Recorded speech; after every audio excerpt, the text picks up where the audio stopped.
नमस्कार दोस्तों, कैसे हैं आप। बात बोलेगी में आपका स्वागत। मैं त्रिलोचन भट्ट। दोस्तों, आज मैं हरिद्वार जिले के खेड़ी सिकोहपुर गांव में आया हूं। सरकार 3 साल पहले कह चुकी है कि उत्तराखंड खुले में शौच मुक्त हो गया है, लेकिन इस गांव में 300 महिलाएं ऐसी हैं जो आज भी जंगल में या खेतों में शौच जा रही हैं।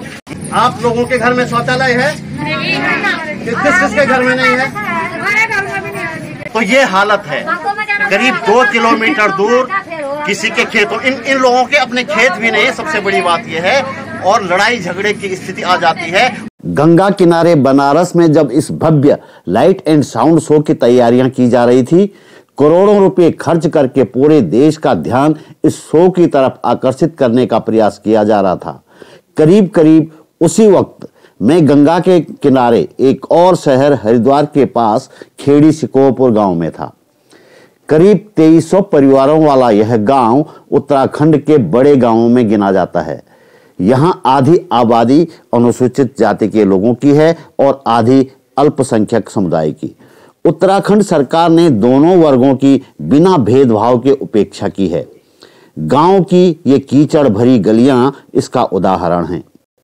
इस गांव में कई परिवार ऐसे हैं जिनके पास शौचालय तो दूर, रहने का घर भी नहीं है। कुछ परिवारों ने छप्पर डालकर रहने की व्यवस्था की है और शौच के लिए घर से करीब 2 किलोमीटर दूर जाना पड़ता है। इस महिला ने अपने छप्पर के आंगन में शौच के लिए ये व्यवस्था की है।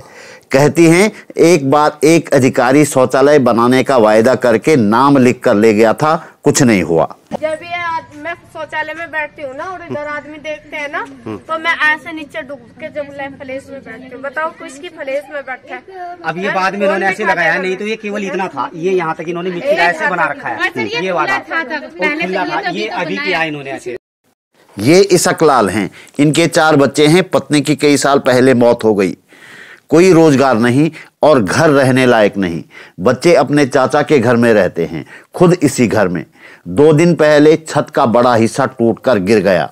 ये बाल बाल बचे। महिलाओं के लिए काम करने वाली सामाजिक कार्यकर्ता इंदु घड़ियाल गांव में मेरे साथ थी। गांव की महिलाओं ने उन्हें अपनी तमाम परेशानियां बताई। वे कहती हैं कि गांव के जरूरतमंद परिवारों को शौचालय और आवास के लिए मिलने वाली आर्थिक मदद नहीं मिल पा रही है। अधिकारी कोई संतोषजनक जवाब नहीं दे रहे हैं। ज्यादातर लोगों के पास खेती की जमीन नहीं है, लेकिन उन्हें मनरेगा में भी काम नहीं मिल रहा है। गांव के सोनवीर और उनकी पत्नी मंगलेश फिलहाल गांव के लोगों को सरकारी सुविधाएं दिलाने के लिए दौड़ भाग कर रहे हैं। हमारे यहाँ पे इतने प्रधान बन चुके हैं और जा चुके हैं। पता नहीं कितने ग्राम विकास अधिकारी आए और चले गए। आज तक वहाँ पे कोई खड़ंजा तक नहीं बिछाया। क्या आरसीसी या नाली तो क्या बनेगी। हमारे जो बच्चे हैं वो सर्दियों के मौसम में भी फिलहाल वो घुटनों घुटनों पानी में और कीचड़ से जाते हैं।